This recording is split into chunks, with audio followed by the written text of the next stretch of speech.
Hello, it's Ren Presents time. I'm your host, Ren, and today we continue with the Belmont Saga, Part 2, Chapter 7 or 8. Due to my incompetence, it should be 8, but it says 7. Because it goes 7, and then the next chapter, 8, and then 10. So Anyways. Chapter 7 or 8, The Nargal. Last week, we see Lady Vendra planning her revenge. She wants revenge against everybody. She wants revenge against Lady Jubilee. She wants revenge against the sisters. She wants revenge against the Mad Lord of Walther. And she is going to have it. Having used her Karina gynology skills, she pierces the minds of the sisters and can hear them chattering back and forth with ease. It's sort of like Twitter, I guess, only instead of using a internet and a PC, they just use their brains to talk to each other over long distances. And they're always chattering, and nobody can hear it except the sisters, but Lady Vendra can hear it.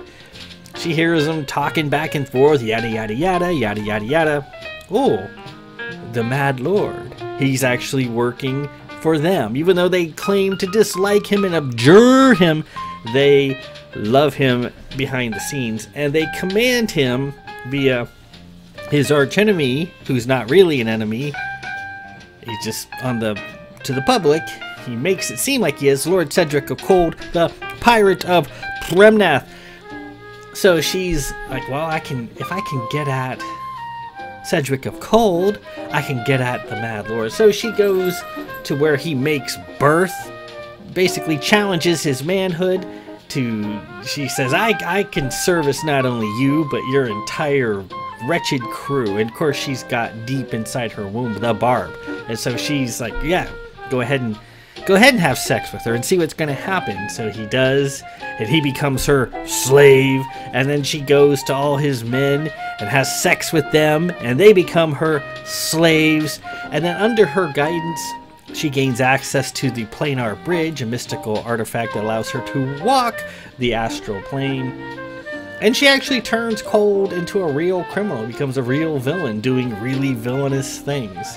She says, find out what the Mad Lord's weakness is, because he's got to have one. I want to know what it is. And eventually, he figures out that his power comes from starlight, specifically the constellation Camelopardalis. And so does Lord Stenstrom of Belmont, who's a created It Man, as we've gone through before. And she determines that if she can get him underground, deep enough where the starlight can't touch, he is no longer a super guy, he's just a guy, a dude. And she gets him down there, her henchmen subdue him, and then she gives him the barb, becomes his master. However, her toxins and poisons react badly with his It Man abilities, and he goes, true to his name, nuts. And he starts spouting off not only her secrets, but the sister's secrets as well. They can't have that, so they execute him just to shut him up. And they made a public showing, like, well, we censure this guy, and he's doing all kinds of bad things, so we had to put him out of his misery. But behind the scenes, that greatly wounded them. And listening to their thoughts, safe from her manor home in Remnath, she's like, yeah, I stuck it to the sisters, yay for me.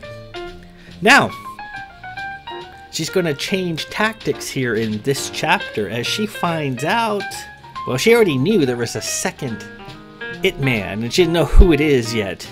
Well, now she knows who it is because the Mad Lord, in his madness, told her who it is. He saw him at the Labyrinth of Rustum, saw him as a little tyke, and he says, hey, you're a knit guy like I am, because you look like a robot to me. And that's kind of a thing with the It guy. So she knows the little tyke she's been trying to murder, the son of Lady Jubilee, is the It guy.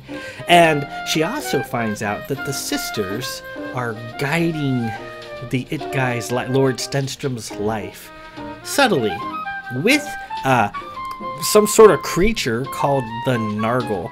And she's like, okay, I got at the Mad Lord, and he's now dead.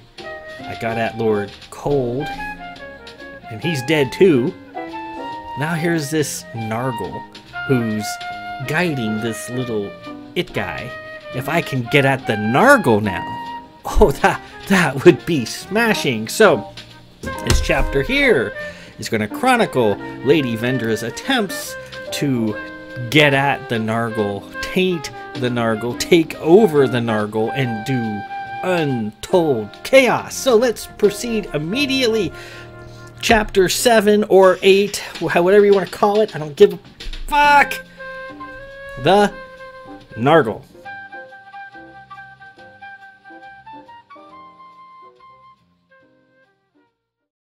In the meantime, she learned that the sisters, ever hiding behind layers of ruse and deception, were planning on controlling Lord Belmont's development from a child to a young man via external means.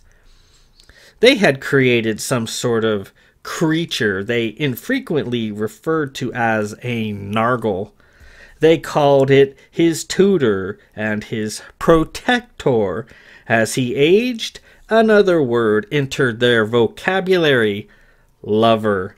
The sisters had painstakingly created this Nargal, this tutor and lover, using rare elements gathered from far-reaching places. She also knew that this creature was kept in a pen in a Vith ruin near their mountainous stronghold of Westron. She went to places of great learning in Farron's and Arden, researching more about Nargals and what they were. The texts she read were fanciful and unclear.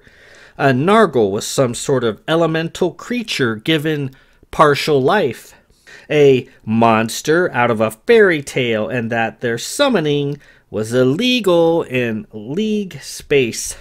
Again, as before, the sisters freely went against their own establishment when it suited them to do so. Seeing great potential to cause mayhem, she researched further, and she listened, ever the fly on the wall, to the sisters' chatter. Some of the details became clear. The sisters had created a Nargal of sand, a useful servant of supposedly limited intellect, easy to program, easy to control. She realized that she had seen this Nargal with her own eyes at Fox Park, south of Tyrol, years before, when it was new and small. It had looked like a pint-sized tornado of sand. Look here. She found old texts in Arden that discussed the perils of Nargals, that, should the proper precautions not be taken, and should certain forbidden ingredients be introduced, a Nargal of sand could be infused with elder-like feelings, causing it to think it was alive. Sand Nargals were easy to create, easy to control, and were also confoundedly easy to taint. Such a tainted Nargal could become unpredictable. Such a tainted Nargal could easily turn on its masters. Oh, yes. More research, more reading. Not much to go on. The sisters apparently kept a tight lid on such arcane learning. A trip back to Baz, however, was illuminating. She discovered on Baz, in a filthy library run by the Jones, a branch of the Hospitallers, what was needed to taint a sand Nargal. Something called black sand. There were 5 major components. 1. Zerderite, a certain type of mildly radioactive volcanic sand containing copious amounts of obsidian, feldspar, magnetite, and a touch of garnet. 2. Morningwell, a type of flowering plant native to Cassiarchus, an obscure world located in the Great Zaphon Nebula. 3. Podantium, an alkaloid. That ingredient was fairly easy to obtain. 4. Magdalite, a purple salt compound illegal in League space for its ability to simulate life in dead bodies and addle the minds of the living at the same time. 5. Brumbob, a Shadowtech tar that was highly emotive. That is, one could infuse it with one's feelings and desires. Again, highly illegal. Such a mixture of black sand would certainly wake the sister's sandy little beast up. Oh, yes, it would. Who knows what might happen then? In her reading, she discovered that it was critical to be careful with the black sand components once combined. The sand took on the aura of the person near it. It became like that person. It became infused with that person's feelings, thus adding that element to the sand Nargal. She was going to create a batch of black sand and put a powerful hatred of Stenstrom, Lord of Belmont, into the creature, and also a hatred of all he loved.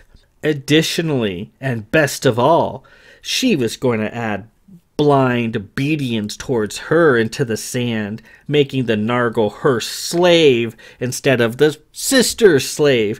Perhaps she could use it as a tool or a foil. It might prove useful. She went to her sisters on Carina and had little success gathering the required ingredients there. Vendra then went to her brother, Admiral Derleth, and mentioned what she needed. He replied that such ingredients were deemed contraband by the Sisterhood of Light and therefore illegal, particularly the Magdalite, the Rumbob, and the sand itself. She was unfazed. She pushed him, insulted him, and cajoled him. She even considered putting him, her own brother, to the bar, but reconsidered. She, however, continued to pressure him until he gave in.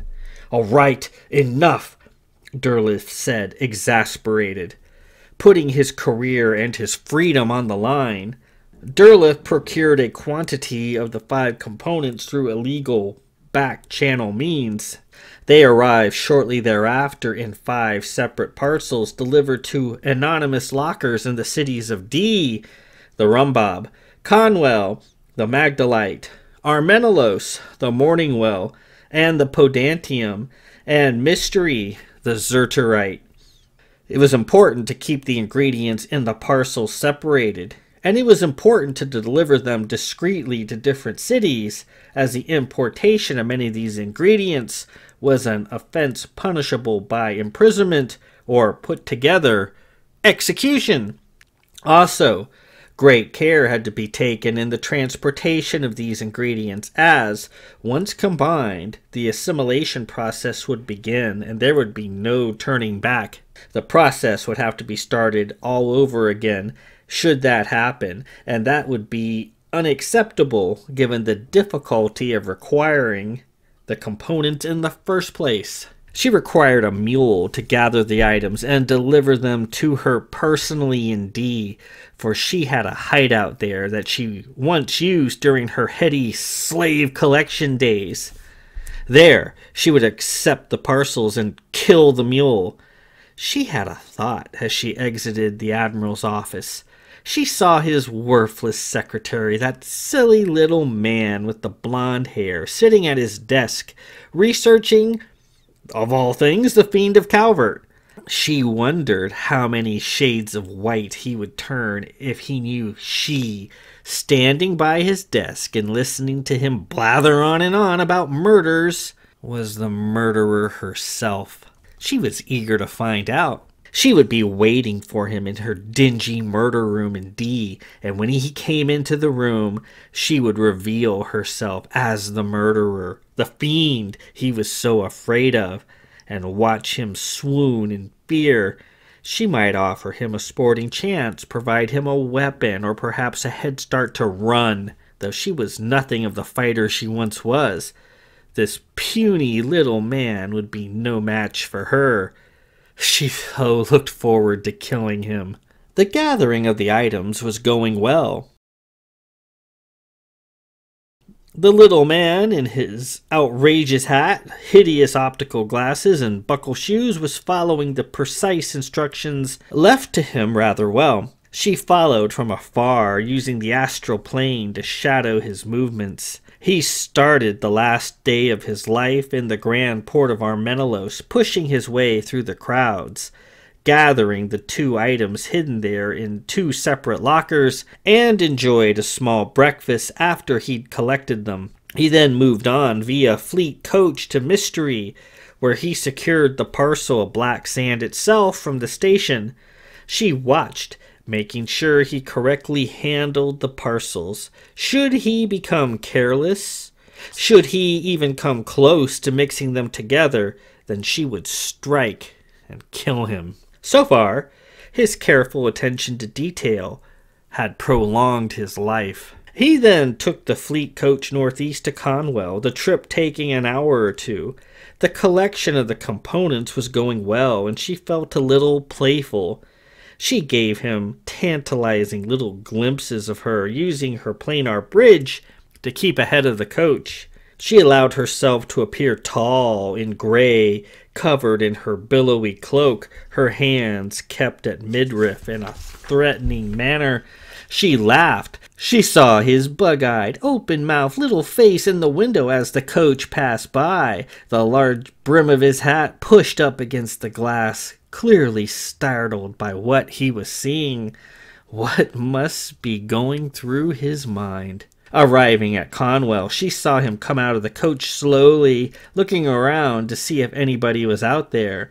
He was tearing about too much for her liking, so she gave him another peek to get him moving, his leggings and buckle shoes churning in flight when he saw her. He went to the station and secured the Magdalite. Well done! 1 more to go, and then his life would come to an end in her dreary room straight from a nightmare. He boarded the coach again and headed southeast to D, perhaps the nicest of the Calvert cities. He sat down to lunch by the seaside, eating alone, looking at the people passing by. She allowed him to have his lunch, but when he called for dessert, she'd had enough and gave him another glimpse of her to once again get him moving. Again, he left his table and hurried on, hoping the crowds of people might offer him safety. He mounted the steps to D's small station to gather the last of the items, the rumbob. Now, she went to her room on the 2nd floor of a crooked tenement to prepare and await his arrival. As she once did in Calvert, she undressed and sat back. When he opens the door, she would allow him to savor the horror of the moment, seeing her nude body seated in a charnel room of tortured dead. Then, using nothing but her 2 hands, crack every bone in his body. She imagined taking him by the hands and whirling about with him as if they were doing a grim waltz, with him dying a little bit more with every turn. Should be any minute now. Time passed. Something was wrong. The little man never arrived. What had happened? She dressed and went out looking for him. He was gone. She had lost his trail for some reason. He hadn't followed the last of his instructions and diverted from the plan. Perhaps the seedy nature of the tenement had put him off. Perhaps he sensed danger. Very perceptive. Surprising. She figured that he would go to the fleet and leave the bag full of the parcels in the Admiral's office. Using the astral plane, she went as far as she could. The fleet headquarters was sealed against astral plane incursions by the sisters. She went the rest of the way in on a fast coach she flagged down and hired. When she got to the fleet, it was dark, mostly empty. Going into her brother's office, she found the bag there by his desk. All 5 parcels were present in their compartmented packaging, just as instructed. She had her components, and they appeared whole. Still, the little man was going to die. She went out after him, determined to wring his neck. She quickly caught up to him. He must have just left the office. She followed him through the vast complex, and when the time was right, Druck clouding his senses with pheromones. She seized him by the wrist and pulled him into a nearby bathroom where she could murder him in peace. Unfortunately, the bathroom was not empty. There was some pathetic marine girl sitting there on the vanity, drinking from a flask. She was temporarily taken aback. That marine girl, she seemed oddly familiar, though she couldn't quite place her. She wore her hair with those annoying little dangling sickles of hair like they did on Baz. She must be from Baz. Perhaps she'd seen her there. While she was pondering that, the little man recovered, pulled away from her grip, and fled from the bathroom. She thought to first kill the Baz girl and take off after the mule, but she had a marine communicator chattering somewhere in her coat. One cry for help and the complex would be put on alert. She might have to flee. There might be a spectacle. She decided not to chance it. No matter. She would settle with Lord Aram later. Her brother, Admiral Derleth, was surprisingly angry and forceful the next day. He surmised from Aram's account of the day's events that she had planned to do something sinister with him. She told the Admiral mind his own business if he knew what was good for him. Surprising, he shot back that he suspected her of committing all sorts of crimes, and that the only memory of her as she was long ago, before the Nether Day Ball in the convent on Carina 7, prevented him from going to the authorities. He also told her that he had a dossier stashed somewhere containing what he thought was evidence pertaining to her supposed activities. He said that should he go missing or become addled, the dossier would circulate and she would become a wanted fugitive. Well, she was impressed. He had never shown her any backbone before. Among his many conditions for keeping quiet was her promise to leave Lord Aram alone. He was an innocent man and knew nothing. Fine. What difference did he make? Installing the hated-up package into the Nargal was quite troubling. Almost as difficult as gathering the components themselves. The first few slaves she sent to Westron were never heard from again. The next were transformed into mindless idiots by some sort of trap the sisters had set, protecting their compound. She decided to try using Lord Cold's planar bridge, which was a risky gamble as the sisters might be ready for such a thing. And indeed, the planar landscape surrounding Westron was studded with deadly traps. On one trip, she caught a glimpse of a vast sunken basin in the center of a fallen Vith temple, with a view of majestic mountains rising high into the north. Spinning in the center of the basin was a towering geyser of yellowish sand rising up for several hundred feet, the grain spinning in a counterclockwise direction. And that was all. The way was blocked. And so, there was the creature, there was the Nargal. She had her first fleeting glimpse of it. Now, to get to it. She traveled north using conventional means, as the sisters' holdings were all blocked from astral incursions using planar bridges. She skulked about the hills and pine forests of mid-Vithland, looking for a way to pierce the sisters' defenses. As it happened, the creature came to her. She saw it as a massive tornado of wind and sand, just as it looked in Fox Park years before, only now it had gotten bigger, much bigger. It reached up high into the sky, nearly touching the clouds. And then it changed. It collapsed down and disappeared into the pine trees. Moments later, a small, unassuming form of a blonde-headed girl wandered out of the woods. She seated herself by the bank of the river, bathing her feet in the water. She absently toyed with the mud, lining the bank with a stick.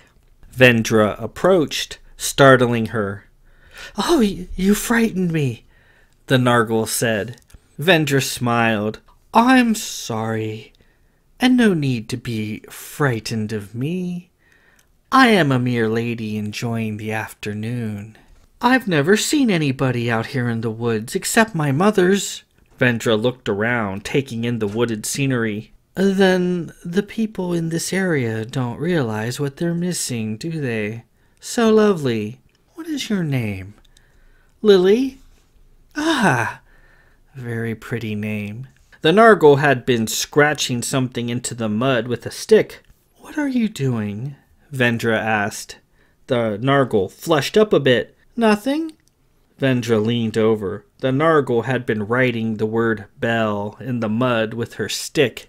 What is Bell? Vendra asked. Oh, Bell is my love. I love Bell. Well, Ben Bell is a fortunate fellow. Does he live near here? No, he lives far away, and I'm only allowed to see him every so often, though I miss him so. Who prevents you from seeing him? My mother's. They only allow me to see him infrequently. Vendra was sly and full of cunning. Well, then one should not be kept from one's love. Can you draw me a picture of him, so that I might see what he looks like? The Nargal puzzled for a moment. It moved the stick about in an uncertain fashion. He's sort of like, The Nargal put the stick down, flustered. I can't draw. The Nargal was concerned. Is that bad? My dear, proper ladies are expected to paint pictures of their men. It is the custom. And if the lady can't paint? Vendra smiled. Then unfortunately she stays alone. How sad. The Nargal sat there confused, in a growing panic. She processed this troubling information in her Nargal brain. Her blonde hair puffed up, and she seemed to grow in size a bit, as if she were about to transform into her whirling tornado form. Well, what can I do? What will Belle think of me? Her voice had an edge of desperation in it. Can you help me? Vendra reached into the folds of her dress and produced the package full of tainted sand. Of course I can. Take this, she said. It will help you. It will lead you to your love. With this, you can be with him whenever you want. With this, you can be whatever you want to be. She looked at the package. What is it? Magic sand. Here, take it. The Nargal thought about it, then happily took the package full of magic sand that she thought would lead her to her love. Sand hissed within the paper wrapping. This will help me learn to paint? The Nargal asked hopefully. Most certainly, Vendra replied. The Nargal smiled and thanked her. She walked away with the package tucked under her arm. Vendra watched her depart, her eyes narrowing. Magic sand that would lead one to one's love. If only such a thing existed. Weeks passed, leading into months. Vendra was burning to know what the results of her tainting the Nargal were. Surely now, befouled with her black sand, it was filled with utter hatred for both Lord Stenstrom and the sisters. She tried calling out to it as she did for the men in her thrall, but it did not respond. Risking much, Vendra again ventured out to the wooded hills of Vithland, hoping to encounter the Nargal she now owned. She had to have information. She reached the shallow river where she'd seen the creature before, and there it was, once again sitting by the water. Its hair seemed longer and even more golden than last time. It seemed to be carrying itself in a more mature, more regal fashion. The Nargal had out a small palette of watercolors, some cloth, and a selection of fine 2- and 3-haired brushes. It was sitting by the stream, painting into a tiny golden locket. Very fine and meticulous work requiring a sharp eye and a steady hand. With regularity, the Nargal stopped what it was doing, peered into the stream, beheld its own reflection, and set back to work in the locket. Hello again, Vendra said, approaching. The Nargal looked up and smiled. I knew you were there. Ah, I pride myself on my stealthy passage. How is it you knew I was there? I sensed you. It is good you have returned. I was hoping to see you again. Oh? I wanted to thank you. The gift you gave me was truly wondrous. Vendra was elated and cautious at the same time. If the Nargal now hated Lord Belmont, she showed no outward signs of it. I'm glad it helped. Confound it! What had come of the black sand? You, Nargal, you belong to me. Bow before your master. Vendra glanced at her palette and brushes. What are you doing? She asked. I'm painting. I'm making a gift, a present to my love. A self-portrait? Yes. Ah, such a warm and heartfelt gift. May I see? Of course. The Nargal put her brushes down and held up the locket. Inside was a tiny, partially completed portrait of herself, blonde-haired and blue-eyed, done dot by dot in watercolors. Even only partially finished, Vendra could see that the painting was exquisite and full of skill. And this is for your love, that bell fellow from afar? Yes, it is for no other. And you still love this man? The Nargal closed its eyes. Oh yes, more than ever. I've worked so hard on this painting. I want it to be perfect for him. Vendra was stumped. What happened with the tainted sand? Clearly it had had an effect. The Nargal could now paint with rare talent, whereas before it had none. But what about the hatred? What about the malice she poured into it? If anything, the Nargal was even more enthralled with the sister's It-Man than it had before. Oh, this was a dismal failure! The Nargal put her things away and stood. You need to go back home, or wherever you come from. It won't be safe here in a few minutes, and I bid you fair warning. It won't? Why not? Because I'm going to go see Belle. He needs me. Have your mothers authorized your seeing Belle? The Nargal paused. Well, I really don't care what my mothers want. I'm going regardless. So please, I bid you safe passage, and good afternoon. Vendra's ears pricked up. Ah, the taint is having an effect after all. Rebellion is forming within the Nargal. Independence as well. Good. Very good. This was something she could work with. Manipulate. Vendra took her leave, but instead of departing, she waited behind a tree. She wanted to watch what was going to transpire. After several minutes waiting, however, she'd wished she'd taken the advice and fled. The Nargal transformed into a savage tornado, churning the earth and ripping through the trees, climbing into the sky, parting the clouds, terrifying to behold, deafening to hear. Vendra had to hang on to a tree for dear life in the tempest.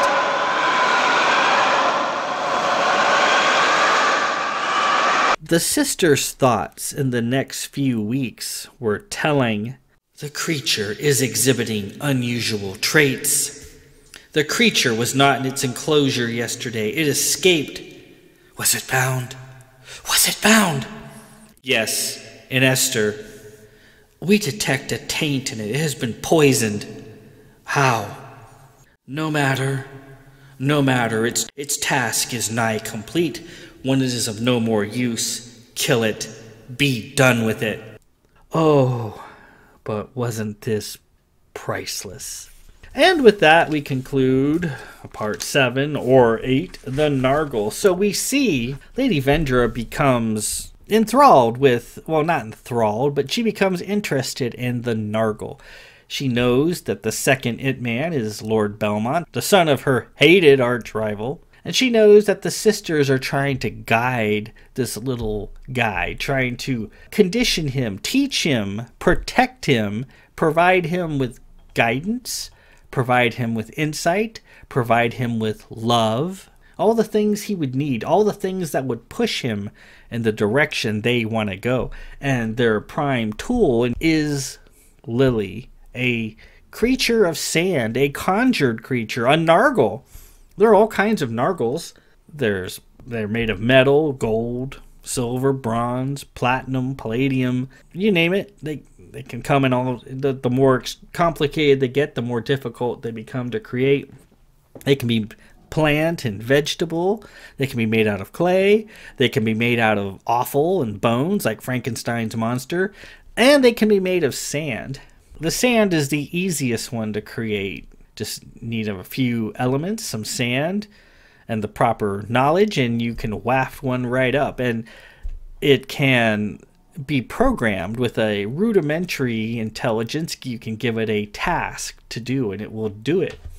But they can be tainted. They can be turned from their purpose. And Vendra is like, well, if I can turn this Nargal, I can create all kinds of mischief and chaos. So she finds out what she needs to do it. Black sand with a number of components that are illegal in the League. And she gets her brother, Admiral Derleth, using his contacts in Zaffin space and other places to collect these items.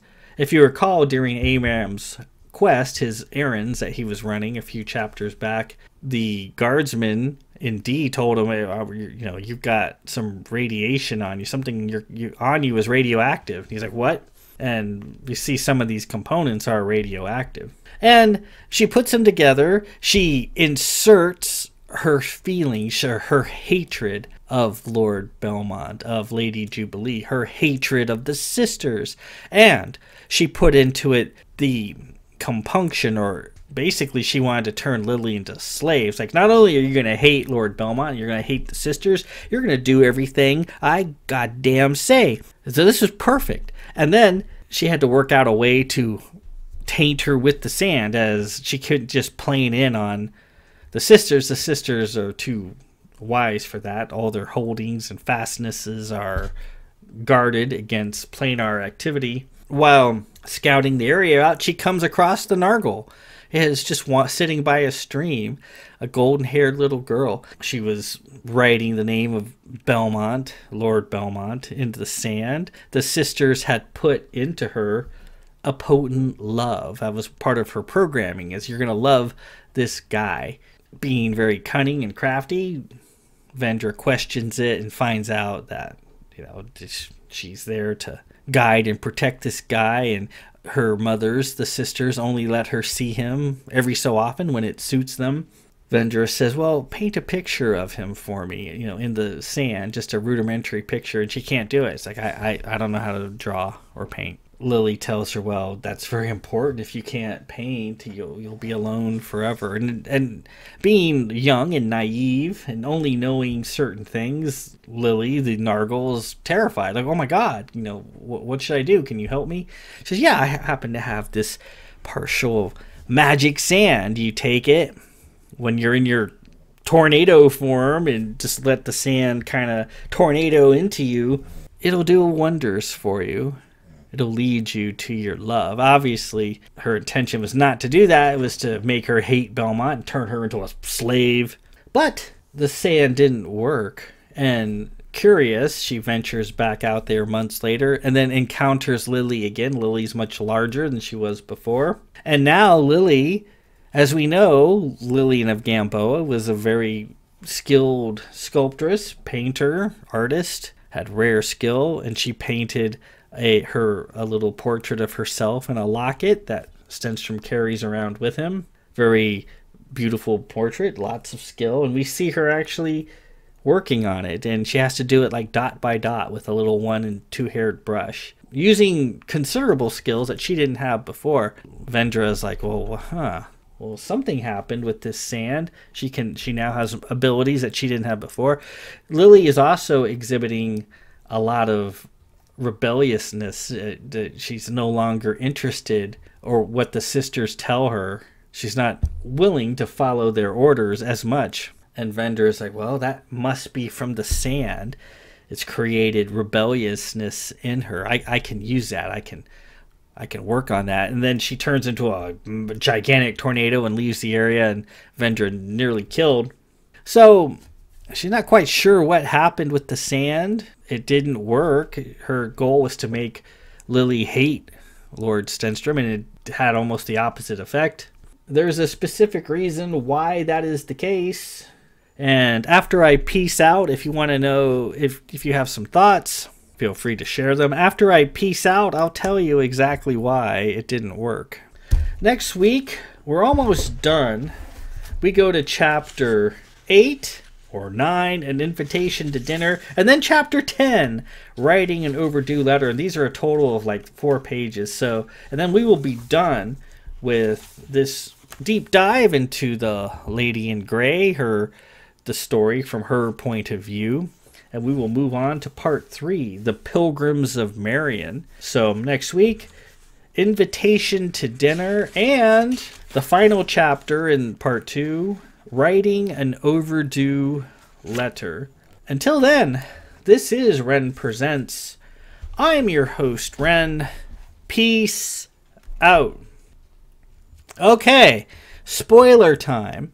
If you want to know why the black sand didn't work, it's because during Aram's errands, while he was collecting these parcels, he was given specific instructions. Don't keep them separated. Keep them in their little components. Don't handle them too much. That is the key. Don't handle them much. Just enough to take them out of the locker and stick them in your satchel.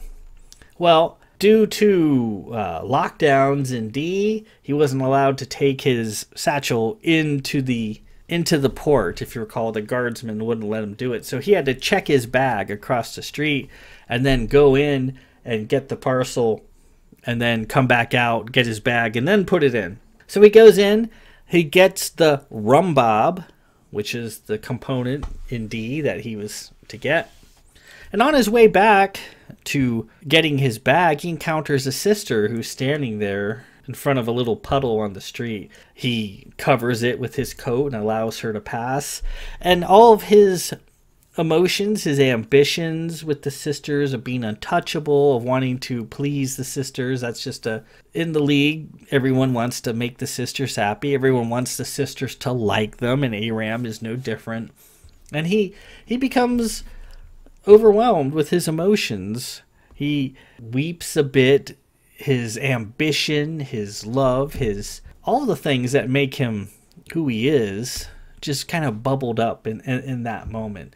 And as he sat there holding this package of rumbob, if you recall, the rumbob got hot. And the rumbob is highly emotive. So Lady Vendra's goal was to mix all these things together and then insert her feelings, her rage, her anger, her desire to control Lily. She was going to put all that, emote all of that into the black sand. However, Aram had already emoted his feelings into the rumbob, and it's the rumbob that gives the black sand that ability to do that. Aram's feelings had already imbued the black sand, the rumbob. So, and you can't do it twice, you can only do it once. You have to basically start over. So she got Aram's feelings, his love, his ambition, his drive, his resourcefulness, all that. That's what Lily got. She didn't get any of the hatred, Stenstrom, or the sisters. Though her rebelliousness, her ambition is starting to bubble up, and that her problems with the sisters are just now beginning. She's like a teenager. She's starting to rebel against her parents. So that's why it didn't work, because Aram messed up the rumbob with his own feelings. So then, next week we'll finish up this chapter 2 and move on to chapter 3. Until then, peace out.